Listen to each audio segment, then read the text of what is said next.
Hallelujah, ದೇವರಿಗೆ ಸ್ತೋತ್ರ. ಮತ್ತೊಂದು ಶ್ರೇಷ್ಠವಾದ ಸಮಯದಲ್ಲಿ ನಾವು ಕೂಡಿ ಬಂದಿದ್ದೇವಲ್ಲವೇ? ಬನ್ನಿರಿ ಮತ್ತೆ ದೇವರ ಮಾತುಗಳನ್ನು ನಾವು ಆತನ ವಾಕ್ಯದಲ್ಲಿರುವ ಸತ್ಯಗಳನ್ನು ಪರಿಶೀಲಿಸೋಣ. ವರ್ಷಾಂತ್ಯದಲ್ಲಿರುವ ನಾವು ಸಕಲ ಆಶೀರ್ವಾದಗಳಿಗೆ ಮೂಲ ಕಾರಣನಾಗಿರುವ ನಮ್ಮ ಕರ್ತನಿಗೆ ನಮ್ಮ ಮನೆಗಳಲ್ಲಿ ಆಹ್ವಾನಿಸೋಣ. ಪ್ರಾರ್ಥನೆ. ಪರಿಶುದ್ಧ ದೇವರೇ, ನಿಮಗೆ ವಂದನೆಗಳು. ನಿಮ್ಮ ಗಾಯವುಳ್ಳ ಹಸ್ತವನ್ನು ಚಾಚಿ ನಮ್ಮನ್ನು ಮುಟ್ಟಿರಿ ದೇವರೇ. ನಿಮ್ಮ ಗಾಯವುಳ್ಳ ಪಾದಗಳ ಬಳಿಯಲ್ಲಿ ನಾವು ನಿಮ್ಮನ್ನು ಆರಾಧಿಸುವ ಹಾಗೆ ನಮ್ಮ ಮನೆಗಳಲ್ಲಿ ನಿಮ್ಮ ಸನ್ನಿಧಿಯನ್ನು ನಾವು ಕೋರಿಕೊಳ್ಳುವ ಹಾಗೆ ನಿಮ್ಮ ಕೃಪೆ ನಮಗೆ ದಯಪಾಲಿಸಿರೆಂದು ಕ್ರಿಸ್ತನ ನಾಮದಲ್ಲಿ ಬೇಡುತ್ತೇನೆ ತಂದೆಯೇ, ಆಮೇನ್. ದೇವರಿಗೆ ಸ್ತೋತ್ರ. ಮನೆಯಲ್ಲಿದ್ದೀರಾ ಪ್ರಿಯರೇ? ಮನೆಯಲ್ಲಿದ್ದುಕೊಂಡು ಈ ವಾಕ್ಯ ಕೇಳುತ್ತಾ ಇದ್ದೀರಾ? ಇಲ್ಲವೇ ಯಾವುದಾದರೂ ಕ್ಯಾಂಪ್ಗೆ ಹೋಗಿದ್ದೀರಾ? ಇಲ್ಲವೇ ಈಗಾಗಲೇ ರೋಡ್ ಮೇಲೆ ಹೊರಟು ಕೆಲಸ ಕಾರ್ಯಗಳಲ್ಲಿ ತೊಡಗಿದ್ದೀರಾ? ಇಲ್ಲವೇ ಡ್ಯೂಟಿಯಲ್ಲಿ ಇದ್ದೀರಾ? ದೇವರ ಮಹಾಕೃಪೆಯಿಂದ ಈ ದಿನಗಳಲ್ಲಿ ನಾವೆಲ್ಲೇ ಇದ್ದರೂ ಕೂಡ ಕೇಳಬಲ್ಲಂತಹ ರೀತಿಯಲ್ಲಿ ನಮ್ಮ ಕೈಯಲ್ಲಿರುವ ಸೆಲ್ಫೋನ್ ಮೂಲಕ ದೇವರ ವಾಕ್ಯ ಲಭ್ಯವಾಗಿದೆ. ಬಹಳ ವರ್ಷಗಳಿಂದ ಟೆಲಿವಿಷನ್ ಪ್ರೋಗ್ರಾಮ್ಸ್ಗಳನ್ನು ನಾನು ಕೊಡುತ್ತಲೇ ಇದ್ದೇನೆ. ತೆಲುಗು ಟಿವಿ ಚಾನಲ್ ಆಗಿರುವ ಮಾ ಮೂವೀಸ್ನಲ್ಲಿ ಬೆಳಗ್ಗೆ 6:30 7 ಗಂಟೆಯವರೆಗೂ ಖಂಡಿತವಾಗಿಯೂ ಆ ಸಮಯದಲ್ಲಿ ನೀವು ಟಿವಿ ಚಾನಲ್ ಟ್ಯೂನ್ ಮಾಡುವಾಗ ಮಾತ್ರವೇ ನೋಡಬಲ್ಲಿರಿ. 10 ನಿಮಿಷ ತಡವಾದರೆ ಮತ್ತೆ ಆ ಸಂದೇಶ ನಿಮಗೆ ಸಿಗಲ್ಲ. ಆ ಸಮಯ ಏನಾದರೂ ಮಿಸ್ ಆದರೆ ಇನ್ನೂ ಸಿಗಲ್ಲ. ಎಷ್ಟೋ ಪ್ರಯಾಸ ಪಡ್ತಾ ಇದ್ದೆವು. 30 ನಿಮಿಷ ಸಂದೇಶ ಪ್ರಸಾರ ಮಾಡಲು ಎಷ್ಟೋ ಸಾವಿರಾರು ರೂಪಾಯಿಗಳನ್ನು ಕಟ್ತಾ ಇದ್ದೆವು. ಎಲ್ಲರೂ ವಾಕ್ಯ ಕೇಳುವಂತೆ ಮಾಡಬೇಕೆಂಬ ಬಯಕೆ ನಮ್ಮದು. ಆದರೆ ಕೆಲವರಿಗೆ ಅದು ತಲುಪುತ್ತಾ ಇತ್ತು. ಆದರೆ ದೇವರು ತನ್ನ ಅನಂತ ಕಾಲದ ಕೃಪೆಯನ್ನು ತೋರಿಸಿ ಲಾಕ್ಡೌನ್ ಸಮಯದಿಂದ ಸೋಷಿಯಲ್ ಮೀಡಿಯಾವನ್ನು ಉಪಯೋಗಿಸಿಕೊಳ್ಳುವುದಕ್ಕಾಗಿ ಯೂಟ್ಯೂಬ್ ಮೂಲಕ, ಫೇಸ್ಬುಕ್ ಮೂಲಕ ಪ್ರತಿದಿನ ದೇವರ ವಾಕ್ಯ ಸಾರುವ ಕೃಪೆಯನ್ನು ದೇವರು ನನಗೆ ಕೊಟ್ಟಿದ್ದಾರೆ.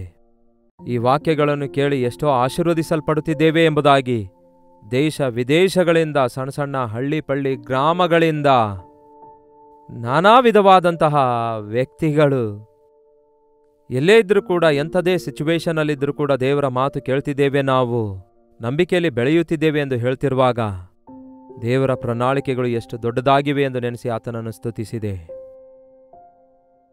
ಹಾಗಾಗಿ ನೀವು ಎಲ್ಲೇ ಇದ್ರೂ ಕೂಡ ಪ್ರತಿದಿನ ಅನುದಿನದ ಧ್ಯಾನವನ್ನು ವೀಕ್ಷಿಸಿರಿ. ಒಂದು ವೇಳೆ ಅನಿವಾರ್ಯ ಪರಿಸ್ಥಿತಿ ಇರುವುದಾದರೆ ಕನಿಷ್ಠ ಅದಾದ ನಂತರವಾದರೂ ಆಯಾ ದಿನಕ್ಕೆ ನಮಗೆ ಬೇಕಾದದ್ದನ್ನು ಸ್ಪಷ್ಟವಾಗಿ ದೇವರು ನಮಗೆ ತಿಳಿಯಪಡಿಸುತ್ತಾ ಇದ್ದಾರೆ.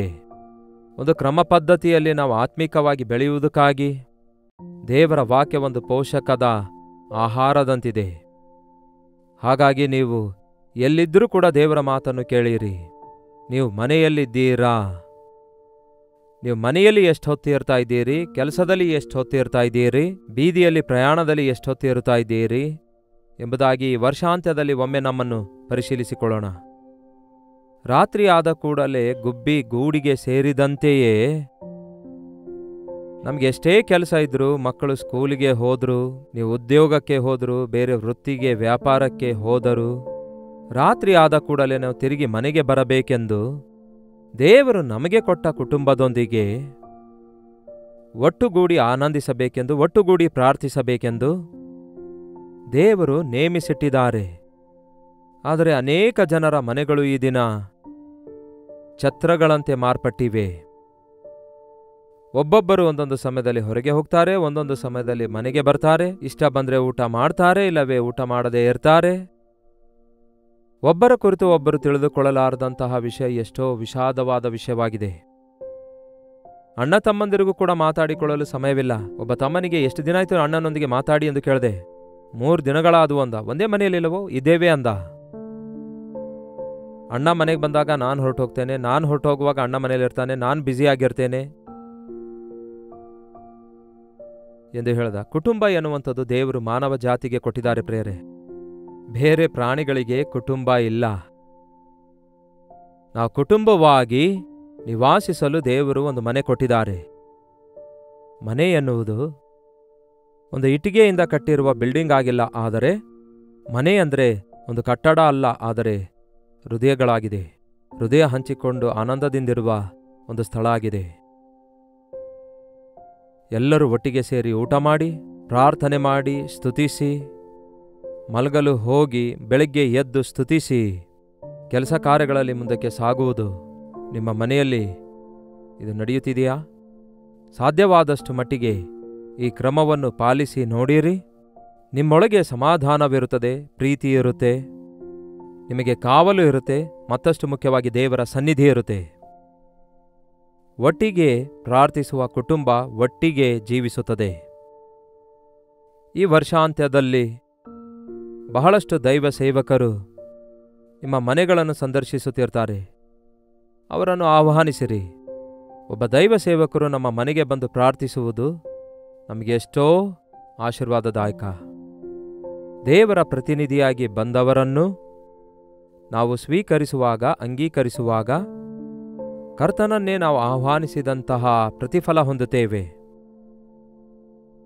ಸೇವಕರು ಒಂದು ಮನೆಗೆ ಹೋಗುವಾಗ ನಿಮಗೆ ಸಮಾಧಾನ ಉಂಟಾಗಲಿ ಎಂದು ಹೇಳಿ ಅಂದಿದ್ದಾರೆ ಯೇಸು. ದೈವ ಸೇವಕರ ಪ್ರಾರ್ಥನೆ ನಮ್ಮ ಮನೆಗಳಲ್ಲಿ ಒಂದು ಬೆಳಗನ್ನು ಉಂಟು ಮಾಡುತ್ತದೆ. ಒಂದು ವೇಳೆ ನಿಮ್ಮ ಪಾಸ್ಟರ್ ಅವರು ಬ್ಯುಸಿಯಾಗಿರುವುದಾದರೆ, ನಿಮ್ಮ ಮನೆಗಳಿಗೆ ಬರದೇ ಇರುವುದಾದರೆ, ನೀವು ಅವರೊಂದಿಗೆ ಜಗಳವಾಡಬೇಡಿ ಪ್ರಿಯರೇ. ಅವರಿಗೆ ಅನುಕೂಲವಾದ ಸಮಯದಲ್ಲಿ, ಅಯ್ಯ, ಒಂದು ಸಾರಿ ನಮ್ಮ ಮನೆಯಲ್ಲಿ ಬಂದು ಪ್ರಾರ್ಥನೆ ಮಾಡಿರೆಂದು ಕೇಳಿಕೊಳ್ಳ್ರಿ, ತಪ್ಪೇನಿಲ್ಲ. ಕನಿಷ್ಠ ಸಭಾ ಹಿರಿಯರನ್ನಾಗಲಿ, ಸುವಾರ್ತಿಕರಾಗಲಿ, ಸಭೆಯ ಪರವಾಗಿ ಯಾರಾದರೂ ಒಬ್ಬರು ಬಂದು ಪ್ರಾರ್ಥಿಸುವಾಗ ನಮ್ಮ ಮನೆಗಳಲ್ಲಿ ಆಶೀರ್ವಾದ ಇರುತ್ತವೆ. ಯೇಸು ಕ್ರಿಸ್ತನು ಕೂಡ ಮನೆ ಮನೆಗಳಿಗೆ ಹೋಗುತ್ತಾ ಇದ್ರು. ಎಷ್ಟೇ ಬ್ಯುಸಿಯಾದ ಪಾಸ್ಟರ್ ಆಗಿದ್ರು, ಎಷ್ಟೇ ದೊಡ್ಡ ಸೇವಕರಾಗಿದ್ರು, ಒಂದು ಕುಟುಂಬವನ್ನು ಸಂಧಿಸುವಾಗ ಅವರ ಬಾಧೆಯಲ್ಲಾಗಲಿ ಅವರ ಸಂತೋಷದಲ್ಲಾಗಲಿ ಪಾಲ್ಗೊಳ್ಳುವಾಗ ಅದರಲ್ಲಿ ದೊಡ್ಡ ಆಶೀರ್ವಾದ ಇರುತ್ತೆ ಪ್ರಿಯರೇ. ಯೇಸು ಸಂಚರಿಸುತ್ತಾ ಸೇವೆ ಮಾಡ್ತಾ ಇದ್ರು. ಆತನಿಗೆ ಮನೆಯೇ ಇರಲಿಲ್ಲ. ಆತನು ಕೆಲವೊಂದು ಮನೆಗಳನ್ನು ಮುಖ್ಯವಾಗಿ ಸಂಧಿಸುತ್ತಾ ಇದ್ರು. ಅವುಗಳಲ್ಲಿ ಒಂದು ಮನೆ ಪೇತ್ರನ ಮನೆ.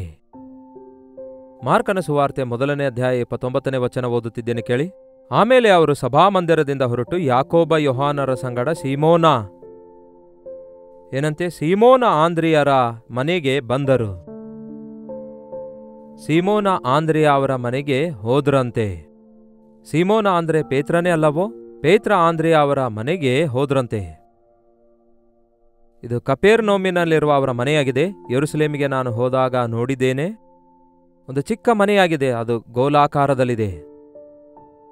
ಸಮುದ್ರದ ಪಕ್ಕದಲ್ಲೇ ಇದೆ. ಅದರ ಹತ್ತಿರದಲ್ಲಿ ಸಭಾಮಂದಿರವಿದೆ. ಆ ಸಭಾಮಂದಿರದಲ್ಲಿ ಯೇಸು ಬೋಧಿಸುವಾಗೆಲ್ಲ ಆ ಮನೆಗೆ ಹೋಗ್ತಾ ಇದ್ದರು ಎಂಬುದಾಗಿ ಅಲ್ಲಿ ಹೇಳಲಾಗಿದೆ. ಅವರು ಬೆಸ್ತರರಲ್ಲವೋ? ಸಮುದ್ರದ ಪಕ್ಕದಲ್ಲಿಯೇ ಆ ಮನೆಯನ್ನು ಕಟ್ಟಿಕೊಂಡಿದ್ರು. ಅದೊಂದು ಚಿಕ್ಕ ಮನೆಯಾಗಿತ್ತು. ಆದರೆ ಯೇಸು ಚಿಕ್ಕ ಮನೆಯಾಗಿದ್ರು ಕೂಡ ಹೋಗಿದ್ರು. ಚಿಕ್ಕ ಮನೆ ದೊಡ್ಡ ಮನೆ ಅಂತಲ್ಲ, ಪ್ರತಿ ಮನೆ ಆಶೀರ್ವದಿಸಬೇಕೆಂದು ಯೇಸು ಆಶಿಸುತ್ತಿದ್ದಾರೆ. ಆ ಮನೆಯೊಳಗೆ ಪ್ರವೇಶಿಸಿದ ಕೂಡಲೇ ಅಲ್ಲಿ ಏನು ನಡೆಯುತ್ತೆಂದು ನೋಡೋಣ ಬನ್ನಿ. ಸೀಮೋನನ ಅತ್ತೆ ಜ್ವರ ಬಂದು ಮಲಗಿರಲಾಗಿ ಅವರು ಆಕೆಯ ಸಂಗತಿಯನ್ನು ತಕ್ಷಣವೇ ಆತನಿಗೆ ತಿಳಿಸಿದರು. ಆ ಸೀಮೋನನ ಅಂದರೆ ಪೇತ್ರನ ಅತ್ತೆಯವರು ಭಯಂಕರವಾದ ಜ್ವರ ಬಂದು ಮಂಚದ ಮೇಲೆ ಮಲಗಿದ್ರು. ಯೇಸು ಒಂದು ಮನೆಯೊಳಗೆ ಹೋದಾಗ ಒಂದು ಉದ್ದೇಶದಿಂದ ಹೋಗುತ್ತಾರೆ. ನಾವು ಒಂದು ಮನೆಗೆ ಹೋಗುವಾಗ ಒಂದು ಸ್ವಾರ್ಥತೆಯೊಂದಿಗೆ ಹೋಗುವವರಾಗಿರ್ತೇವೆ. ಆ ಮನೆಯಲ್ಲಿರುವ ಮನುಷ್ಯರಿಗಿಂತಲೂ ಅಲ್ಲಿರುವಂತಹ ವಸ್ತುಗಳನ್ನು, ಅಲ್ಲಿನ ಪರಿಸ್ಥಿತಿ ನೋಡಿ ಆರ್ಭಟಿಸುವ ಪ್ರಯತ್ನ ಮಾಡ್ತೇವೆ. ಆದರೆ ಕರ್ತನಾದರೋ ಅಲ್ಲಿನ ವ್ಯಕ್ತಿಗಳ ಮೇಲೆ ಮನಸ್ಸಿಡುವಾತನಾಗಿದ್ದಾನೆ. ಎಷ್ಟು ದೊಡ್ಡ ಮನೆ ಇದೆ, ಎಷ್ಟು ಚೆನ್ನಾಗಿ ಅಲಂಕರಿಸಲ್ಪಟ್ಟಿದೆ ಅನ್ನುವಂಥದ್ದು ಮುಖ್ಯವಲ್ಲ. ಆದರೆ ಆ ಮನೆಯಲ್ಲಿರುವಂಥವರು ಎಂತಹ ವಿಶ್ವಾಸಿಗಳಾಗಿದ್ದಾರೆ, ಎಂತಹ ಆತ್ಮಿಕತೆ ಉಳ್ಳವರಾಗಿದ್ದಾರೆ, ಎಷ್ಟು ಪ್ರೀತಿಯುಳ್ಳವರಾಗಿದ್ದಾರೆ ಎನ್ನುವಂಥದ್ದು ಆ ಮನೆಗೆ ಬೆಲೆ ಕೊಡುವಂಥದ್ದಾಗಿದೆ. ಇಲ್ಲಿ ಅತಿಥಿ ಸತ್ಕಾರ ಮಾಡುವ ಪೇತ್ರನ ಅತ್ತೆ ಇದ್ದಾಳೆ. ಅದಕ್ಕೆ ಅನುರಾಗದಿಂದ ಆಕೆ ಮನೆಗೆ ಬಂದವರೆಲ್ಲರಿಗೆ ಆಹಾರ ಸಿದ್ಧ ಮಾಡಿ ಉಪಚಾರ ಮಾಡುತ್ತಾ ಇದ್ದಳು. ಆದರೆ ಈಗ ಅವಳೇ ಜ್ವರದಿಂದ ಮಲಗಿದ್ದಾಳೆ. ಅದನ್ನು ನೋಡಿದ ಯೇಸು ಏನ್ ಮಾಡಿದ್ದಾರೆ ನೋಡಿ. ಆಕೆಯ ಹತ್ತಿರಕ್ಕೆ ಬಂದು ಆಕೆಯ ಕೈಯನ್ನು ಹಿಡಿದು ಆಕೆಯನ್ನು ಮೇಲೆ ಕೆತ್ತಿದ್ರು. ನನ್ನ ಬಳಿಗೆ ಕರತನ್ನೀರಿ ಅನ್ನಲಿಲ್ಲ, ಆಕೆಯ ಬಳಿಗೆ ಹೋಗಿ ಯೇಸುವಿನ ಪ್ರೀತಿ ನಮ್ಮ ಹತ್ತಿರಕ್ಕೆ ಬರುವ ಪ್ರೀತಿಯಾಗಿದೆ, ನಮ್ಮಿಂದ ಡಿಮಾಂಡ್ ಮಾಡುವ ಪ್ರೀತಿಯಲ್ಲ. ತನ್ನನ್ನು ತಾನು ತಗ್ಗಿಸಿಕೊಂಡು ನಮ್ಮನ್ನು ಹುಡುಕಿಕೊಂಡ ಬಂದ ಪ್ರೀತಿಯಾಗಿದೆ. ಪರಲೋಕವನ್ನು ಬಿಟ್ಟು ಭೂಲೋಕಕ್ಕೆ ಹುಡುಕಿಕೊಂಡು ಬಂದಂತಹ ಕರ್ತನ ಪ್ರೀತಿಯಾಗಿದೆ.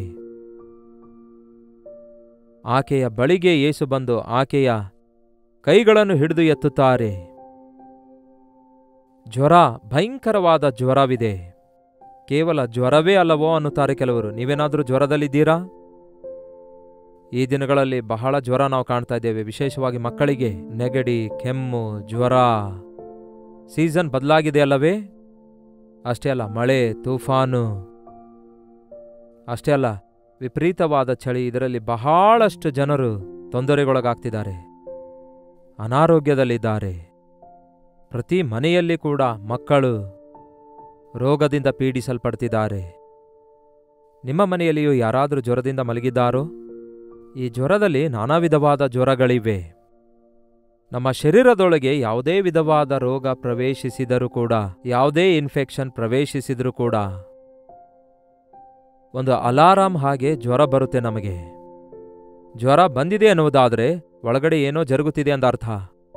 ಆವಾಗಲೇ ನಾವು ಟೆಸ್ಟ್ ಮಾಡಿಕೊಳ್ತೇವೆ.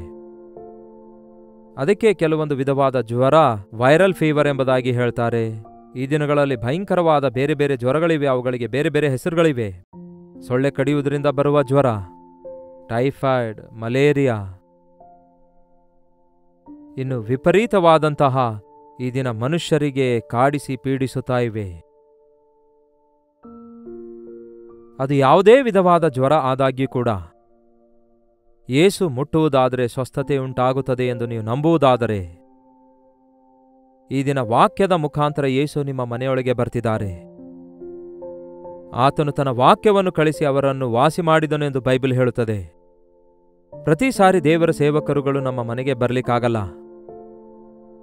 ಎಷ್ಟೇ ದೊಡ್ಡ ಫ್ಯಾಮಿಲಿ ಡಾಕ್ಟರ್ ಆದಾಗ್ಯೂ ಮೇಲಿಂದ ಮೇಲೆ ನಿಮ್ಮ ಮನೆಗೆ ಬರ್ತಾರೋ, ಫೋನಿನಲ್ಲಿಯೇ ಆ ಮೆಡಿಸನ್ ಹಾಕೊಳ್ರಿ, ಈ ಮೆಡಿಸನ್ ಹಾಕೊಳ್ರಿ ಅಂತ ಹೇಳ್ತಾರೆ. ಆದರೆ ನಮ್ಮ ಮನೆಗೆ ಕರ್ತನು ಬಂದರೆ ಸಾಕು ಪ್ರಿಯರೇ.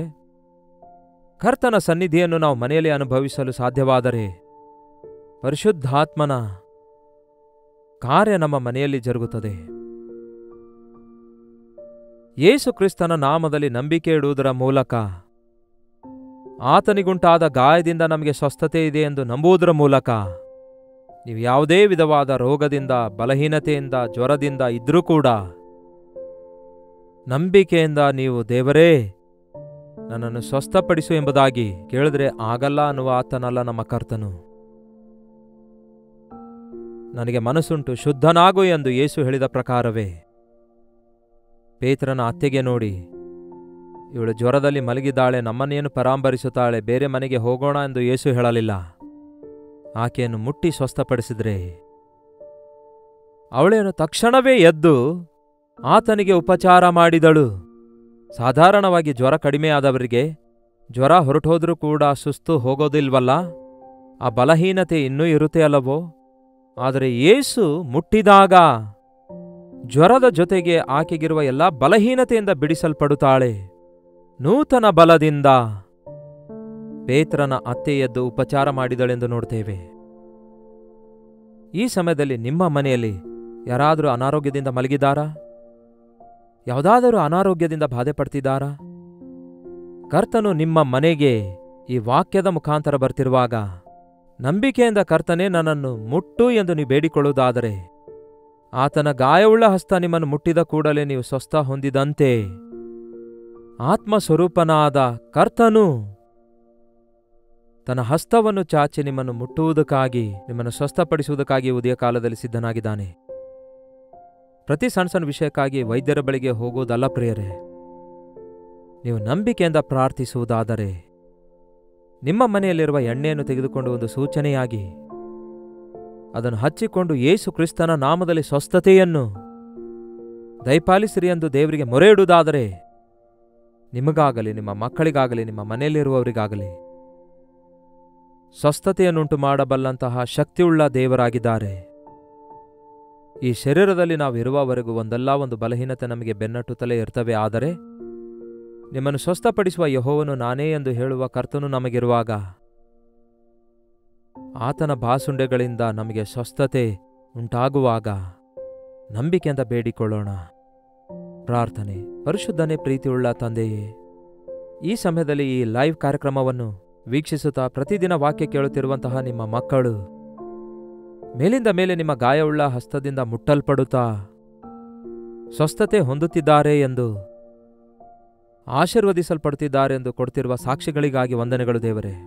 ಈ ಸಮಯದಲ್ಲಿ ಯಾರ್ಯಾರು ಎಂತಹ ಬಲಹೀನತೆಯಲ್ಲಿದ್ದಾರೆಂದು ನೀವೇ ಒಂದು ಸಾರಿ ನೋಡಿರಿ. ಆ ದಿನ ಪೇತ್ರನ ಅತ್ತೆಯನ್ನು ನೀವು ಮುಟ್ಟಿದಂತೆ ನಿಮ್ಮ ಗಾಯವುಳ್ಳ ಹಸ್ತವನ್ನು ಚಾಚಿ ನಮ್ಮನ್ನು ಮುಟ್ಟಿರಿ ದೇವರೇ. ಅಂಗಾಲು ಮೊದಲುಗೊಂಡು ನಡುನತ್ತಿಯವರೆಗೂ ಇರುವ ಪ್ರತಿ ಬಲಹೀನತೆಯಿಂದ ಬಿಡಿಸಿ ಯೇಸು ಕ್ರಿಸ್ತನ ನಾಮದಲ್ಲಿ ಸ್ವಸ್ಥಪಡಿಸಿರಿ.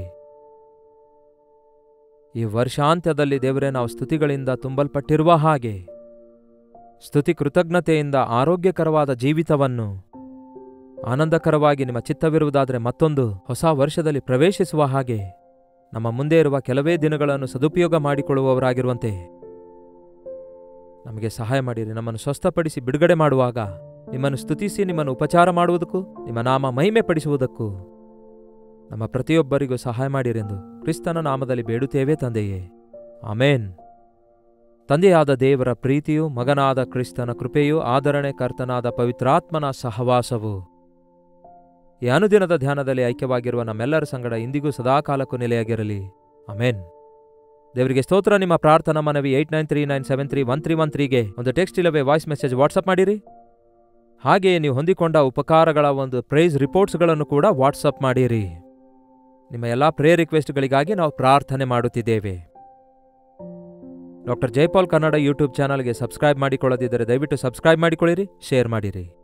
ಕರ್ತನ ಚಿತ್ತವಿರುವುದಾದರೆ ಮತ್ತೆ ನಾಳೆ ಇದೇ ಸಮಯದಲ್ಲಿ ಇದೇ ಅನುದಿನದ ಧ್ಯಾನದಲ್ಲಿ ತಪ್ಪದೆ ಭೇಟಿಯಾಗೋಣ. ಅಲ್ಲಿವರೆಗೂ ದೇವರ ಮಹಾಕೃಪೆ ನಿಮ್ಮೆಲ್ಲರೊಂದಿಗಿರಲಿ.